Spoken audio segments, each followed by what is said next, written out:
किसान साथियों राम राम। आशा और उम्मीद करता हूँ आप सब ठीक ठाक होंगे। साथियों आज हम चर्चा करने जा रहे हैं सरसों की बिजाई के ऊपर, क्योंकि बहुत से किसान साथियों के फोन आ रहे हैं कि हम सरसों की बिजाई कर सकते हैं क्या।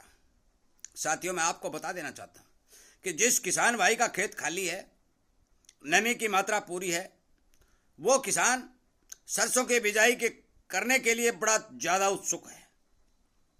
और मैं ये बात आपको बार बार बता रहा हूँ कि आपकी सावधानी और सचेतता बहुत जरूरी है। इस बारे बिजाई करते समय आपका जो ध्यान है, किस समय बिजाई करनी चाहिए, कितना बीज उसमें डालना चाहिए और जल्दी बिजाई करने या सही समय पर बिजाई करने में क्या फर्क होता है, ये सारी बातें मैं वीडियो के माध्यम से बताने जा रहा हूं। मैं आपको बता दूं, इसी तरह की एक एक बारीकी की जानकारी जो किसान हित में होती है, वीडियो के माध्यम से आप तक लगातार पहुंचाई जा रही है। फिर भी आप यदि गलती करते हैं या फिर नुकसान उठाते हैं तो फिर बताने वाला और समझाने वाला कुछ नहीं कर सकता। मैं आपसे विनय निवेदन प्रार्थना करता हूं कि जिस किसान साथी के पास ये वीडियो जा रहा है, वो किसान साथी अनेक किसानों तक इस वीडियो को पहुंचाने का काम करे। बहुत सारे किसान इस चैनल के साथ जुड़ करके इन सभी बातों का फायदा उठा रहे हैं और वो समयबद्ध तरीके से अपने खेतों में काम कर रहे हैं। उनका प्रोडक्शन और पैदावार भी बच रही है और खर्चा भी बच रही है, क्योंकि मैं लगातार बहुत ही कम खर्च के अंदर ज्यादा उत्पादन होने के नुस्खे किसान को वीडियो के माध्यम से पहुंचा रहा हूं। और इसीलिए कहता हूं कि आप इस चैनल के साथ जुड़ेंगे तो 100% आपको फायदा मिलेगा। चैनल को सब्सक्राइब करिए, जुड़िए और अनेक किसानों तक शेयर करिए। मैं आपको बता देना चाहता हूं कि सरसों की बिजाई के समय तापमान की ओर ध्यान देना अति आवश्यक है, क्योंकि यदि हम ज्यादा तापमान के अंदर सरसों की बिजाई करेंगे तो उगती हुई सरसों के ऊपर धौलिया रोग आ जाएगा, सफेद धब्बे धब्बे दिखाई देंगे और पौधे खत्म होने पर चले जाएंगे। दूसरी बात, छोटे पत्तों के ऊपर जब तापमान की ज्यादा प्रभाव होगा, सूर्य की किरणें ज्यादा उनको गर्म करने लगेंगी, तो वह पत्ते छोटे होने के कारण संपूर्ण रूप से भोजन नहीं बना पाएंगे और अपने जड़ का विकास करने में पौधा असमर्थ हो जाएगा, जिसके कारण आपके पौधे का विकास कम होगा।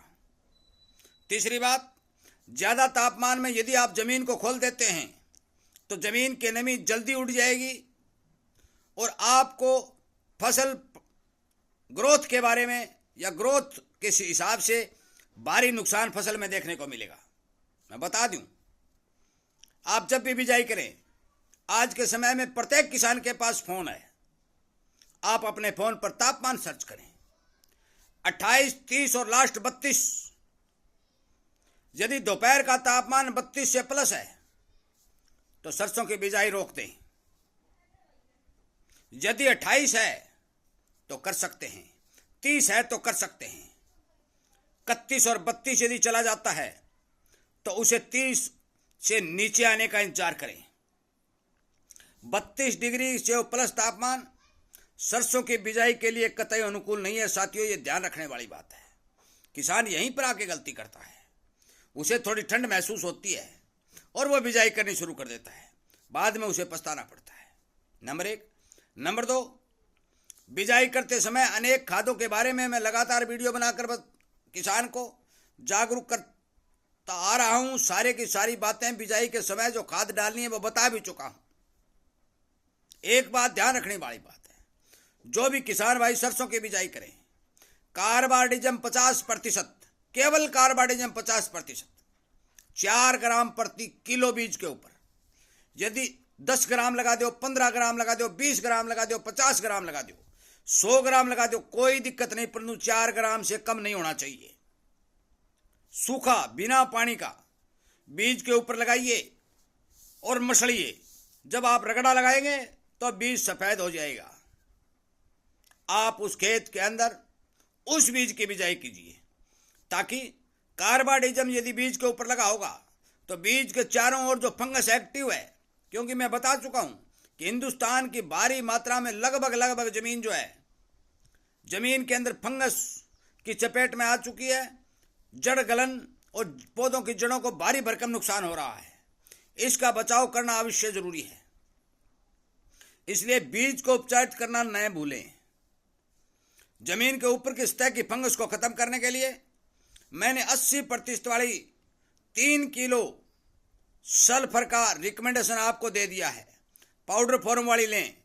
बुआई करने से पहले उस फंगस को, उस सल्फर को खेत में बिखेर के बिजाई कर दें, ताकि उस सल्फर के कंटेक्ट में जो फंगस आएगी वो संपूर्ण रूप से खत्म हो जाएगी। आपका खेत फंगस रहित होना अति आवश्यक है। यदि बीमार खेत में आप सरसों की बिजाई करेंगे तो पौधे डैमेज होंगे, आपको नुकसान होगा। ज़्यादा तापमान में बिजाई करेंगे तो पौधे डैमेज होंगे, आपको नुकसान होगा।